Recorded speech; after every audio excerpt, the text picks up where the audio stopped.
তিনটা বাচ্চা আমার ছাত্রছাত্রী। উনি আমাকে রিকোয়েস্ট করে কথা বলতেছি। শুরুতে আমার বাচ্চা এখানে ছিল তিনটা বাচ্চা আমি এখানে ভর্তি করেছি। আমি তার 18তে মনে হয় 19-এর দিকে আমি 19-এর শেষ দিকে আমি ডিউটি থেকে চলে আসছি। আসার পরে আমার দুইটা ছেলে একটা মেয়ে ভর্তি করেছে। আলহামদুলিল্লাহ ওনারা প্রায় 2 বছর এখানে পড়ালেখা করছে। পড়ালেখা করার পরে আলহামদুলিল্লাহ ওনারা আবার নিজের সুবিধা মতো অন্য জায়গায় নিয়ে গেছে। তিনটা বাচ্চা পৌঁছানো আলহামদুলিল্লাহ ওনারা এখনো ইয়াদ করে। আজকে আমি চাইছিলাম একটা বাচ্চাকে নিয়ে আসার জন্য।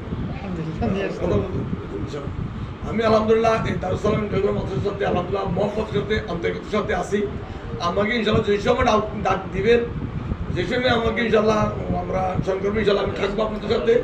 দারুস সালাম মাদ্রাসাকে যতটুকু আগে নেওয়া যায়, যেভাবে নেওয়া যায় সবার সাথে আমরা একমত হয়ে ইনশাল্লাহ কাজ করবো ইনশাল্লাহ এটাকে। আসসালামু আলাইকুম। অনেক অনেক ধন্যবাদ জনাব আলহাজ মুস্তাফা সাহেবকে খুব সংক্ষেপে গুরুত্বপূর্ণ কথা আলোচনা করার জন্য। আমরা অনুষ্ঠানের শেষ প্রান্তে আছি।